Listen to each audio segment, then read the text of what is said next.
Assalamualaikum warahmatullahi wabarakatuh.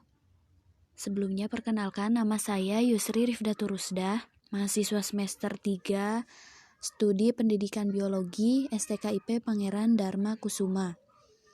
Pada video kali ini saya akan memaparkan sebuah jurnal berjudul Fitur Mikrostruktur Jaringan Otot dari Ternak dalam Aglomerasi Industri di bawah kondisi tekanan lingkungan.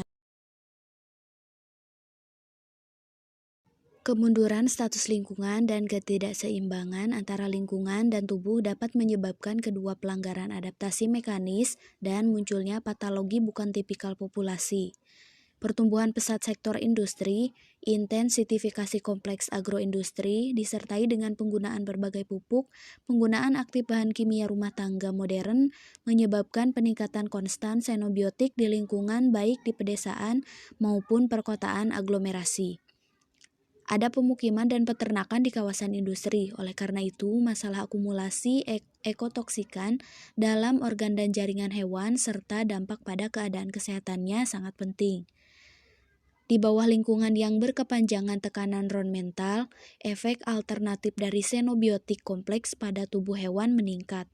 Pada saat yang sama, pembentukan provinsi natural teknogenik dengan keunggulan kandungan logam berat dan radionuklida yang tinggi terjadi. Di daerah yang tidak menguntungkan kondisi lingkungan yang terkait dengan kontaminasi antropogenik, xenobiotik asal antropogenik dapat secara langsung atau tidak langsung mengubah aktivitas berbagai tubuh sistem. Karakteristik integral yang mencerminkan modifikasi adaptif biota adalah status morfologis dan fungsional organ dan jaringan hewan, termasuk keadaan sel otot. Pemantauan pembentukan jaringan otot mengoptimalkan pencarian inovatif pendekatan untuk menilai kerusakan dari efek lingkungan pada organisme hidup. Hingga saat ini, karakteristik morfologis dan fungsional jaringan otot pada hewan muda dan sapi dewasa belum cukup dipelajari dalam kondisi tersebut tentang situasi lingkungan yang sulit di Distrik Federal Pusat Rusia Federasi. Metode histomorfologi klasik digunakan untuk penelitian ini. Proses persiapan spesimen histologis untuk mikroskop cahaya dan mikroskop elektron mencakup langkah-langkah berikut. Pertama, pengambilan sampel dan fiksasinya. Kedua, pemadatan sampel. Ketiga, persiapan irisan. Keempat, pewarnaan irisan. Untuk mikroskop cahaya, langkah lain diperlukan. Pertama, meletakkan irisan di balsem atau media transparan lainnya. Fiksasi memastikan pencegahan proses autolisis yang membantu melestarikan integritas struktur. Proses lebih lanjut terdiri dari dehidrasi awal sampel dengan perendaman berturut-turut konsentrasi alkohol yang meningkat mulai dari 70%. Tahap selanjutnya pewarnaan irisan dengan hematoksilin eosin untuk meningkatkan kontras gambar struktur individu dari jaringan yang dipelajari. Untuk mikroskop elektron, irisan yang diperoleh dengan ultramikrorotom LKB ditempatkan pada kisi-kisi khusus, kontras dengan garam mangan, setelah itu diperiksa mikroskop Tesla dan difoto. Sektor industri berkontribusi terhadap akumulasi garam logam berat di lahan subur lapisan tanah. Ditemukan kandungan kadmium, nikel, seng, tembaga, timah, dan merkuri yang tinggi di beberapa daerah di wilayah Voronezh tercatat. Jumlah ekotoksikan di kawasan industri maju di Voronezh, wilayah cukup besar. Masal tata xenobiotik yang berubah dengan cepat dalam beberapa tahun terakhir telah ditandai dengan penurunan akumulasi polutan yang dapat dijelaskan pertama-tama dari semua perubahan dalam struktur produksi, rekonstruksi, perubahan dan fasilitas perawatan wilayah Voronezh. Selain tekanan teknogenik juga mengalami tekanan radiasi 1. Peran utama dalam pencemaran radiasi dimainkan oleh yodium-131 dan cesium-137. Kerusakan utama disebabkan oleh yodium radionuklida. Pemantauan data kontaminasi radiasi menunjukkan peningkatan dalam kandungan cesium-137 dalam tanah dibandingkan dengan tahun 1964 atau tahun pengujian nuklir. Karena pembangkit listrik tenaga nuklir Chernobyl, Selain itu, selama periode pengamatan, kandungan cesium 137 dalam tanah adalah 0,3 sampai 2 curie per kilometer kubik. Sumber utama terbentuk kerusakan radioaktif pada populasi adalah radionuklida global dan Chernobyl asal. Dengan demikian, studi tentang dampak xenobiotik antropogenik pada morfofungsional keadaan organ dan jaringan hewan, termasuk ternak di berbagai kelompok umur di situasi lingkungan yang sulit, relevan dalam arti ilmiah dan praktis.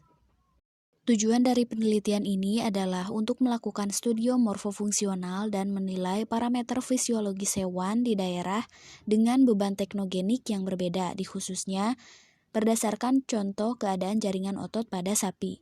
Penelitian dilakukan untuk sampel jaringan otot sapi dari aglomerasi dengan situasi lingkungan yang sulit untuk sejumlah indikator, seperti logam berat dan radionuklida. Dalam persiapan jaringan otot yang dipelajari, bundel yang terdiri dari serat otot, elemen stroma jaringan ikat, pembuluh darah, dan area jaringan adiposa terlihat jelas. Jaringan otot dicirikan oleh serat longitudinal yang rapat satu sama lain dengan lapisan tipis stroma jaringan ikat longgar. Ketebalan serat otot tidak seragam. Pada serat otot, lurik melintang terlihat jelas. Individu bundel otot dibagi menjadi yang lebih tipis dengan lapisan jaringan ikat. Inti memiliki bentuk bulat telur memanjang dan terletak di pinggiran serat otot. Ada area jaringan ikat longgar. Perbedaan struktural sampel otot yang dipelajari terdiri dari ketebalan serat otot dan jumlah relatif stroma jaringan ikat yang membentuk lapisan otot.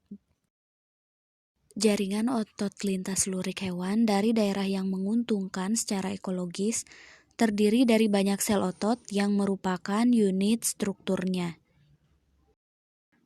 Sel-sel itu berbentuk silinder dan sejajar satu sama lain. Kelompok sel otot adalah dikelilingi oleh elemen stroma. Elemen jaringan ikat membentuk tendon bagian terminal otot. Setiap serat dikelilingi oleh sarkolema. Sel-sel jaringan otot hewan yang diperiksa menunjukkan akumulasi yang signifikan myofibrils yang memiliki striasi lurik yang khas. Struktur myofibrils disertakan struktur aktin dan miosin. Sejumlah besar mitokondria juga dicatat. Menggunakan mikroskop cahaya, hanya striasi transversal myofibril yang divisualisasikan termasuk disk terang I, disk gelap A, dan zona pemisah garis ZI. Pada perbesaran yang jauh lebih tinggi yang disediakan oleh mikroskop elektron, jelaslah bahwa pola pita ini disebabkan oleh susunan tertentu dari filamen aktin dan miosin. Seseorang dapat mencatat sebagai fakta penting perbedaan antara myofibril hewan dari provinsi-provinsi di mana situasi ekologis yang sulit diamati. Pada saat yang sama waktu, prevalensi pelanggaran elemen ultrastruktur dicatat mengakibatkan penurunan parameter teknologi otot hewan yang merupakan bahan baku utama perusahaan pengolahan daging. Kita juga harus menandai kehancuran dari kedua fragmen miosit dan seluruh organel. Sebagai hasil dari generalisasi studi, dapat disimpulkan bahwa intensi pengembangan cadangan alam, pertumbuhan industri, dan jenis dampak manusia lainnya pada lingkungan menimbulkan sejumlah tugas untuk penggunaan terpadu dari biosfer, perlindungan flora dan fauna, dan produksi makanan yang aman bagi manusia. Di dalam hal ini, sistem penilaian dan pengendalian lingkungan yang komprehensif kondisi termasuk pedesaan menjadi semakin relevan. Saat ini, sains dan praktik tidak memiliki pendekatan metodologis untuk mempelajari dan menilai keadaan toksikologi dan ekologi kompleks agroindustri, khususnya peternakan dan penggunaan pemantauan pembentukan jaringan otot mengoptimalkan pencarian pendekatan inovatif untuk menilai kerusakan dari lingkungan dan efeknya pada organisme hidup.